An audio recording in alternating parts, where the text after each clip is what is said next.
Reliance founder Dhirubhai Ambani గారికి చంద్రబాబు నాయుడు గారికి మంచి అనుబంధం ఉండేది. ఆనాడు చంద్రబాబు నాయుడు గారు దావోస్ కెళ్లే ముందల ముంబైకి వెళ్తే అది తెలుసుకున్న ధీరుభాయ్ అంబానీ గారు చంద్రబాబు నాయుడు గారిని స్వయంగా ఆయన ఇంటికి రమ్మని కోరారు. ఆనాడు మీటింగ్ లో టెలికాం రంగంలో మార్పులు వస్తున్నాయి, సంస్కరణలు వస్తున్నాయి, టెలికాం రంగంలో మీరు పెట్టుబడులు పెట్టండి అని కోరటం జరిగింది. గౌరవ ముఖ్యమంత్రి గారు చంద్రబాబు నాయుడు గారు దావోస్ కెళ్ళి 5 రోజులు తిరిగి వచ్చిన తర్వాత ధీరుభాయ్ అంబానీ గారు ఆనాడే ప్రకటించారు, రిలయన్స్ కంపెనీ టెలికాం లో పెద్ద ఎత్తున పెట్టుబడులు పెడుతుందని. అంతేకాదు చంద్రబాబు నాయుడు గారికి నమ్మకంతో ఆనాడు ధీరుభాయ్ అంబానీ గారు టెలికాం రంగంలో అడుగు పెట్టారు. ఆ తర్వాత అనుబంధం రిలయన్స్ చైర్మన్ ముఖేష్ అంబానీ గారితో కూడా కొనసాగింది. ప్రజా ప్రభుత్వం ఏర్పడిన తర్వాత నేను ముఖేష్ అంబానీ గారితో, అనంత్తో, అదే విధంగా వేదిక పైన Reliance industries executive director PMS Prasad గారిని కలిసి ఆంధ్ర రాష్ట్రంలో పెద్ద ఎత్తున పెట్టుబడులు పెట్టాలని కోరటం జరిగింది. వాళ్ళకి ఒకటే చెప్పా, Andhra Pradesh is of doing business కాదు, స్పీడ్ ఆఫ్ డూయింగ్ బిజినెస్ ఏంటో చేసి చూపిస్తానని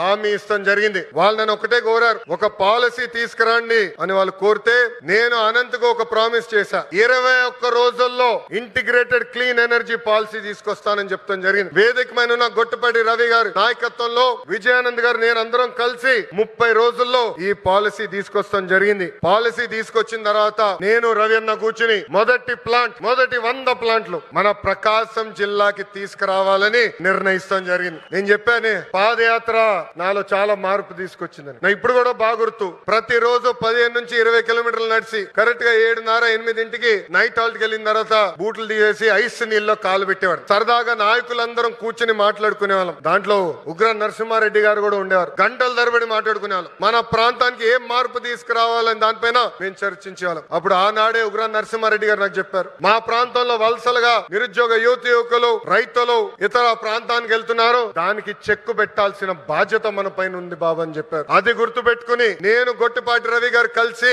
మొదటి ప్లాంట్ మన కనిగిరి నియోజకవర్గం తీసుకురావాలని నిర్ణయిస్తాం జరిగింది.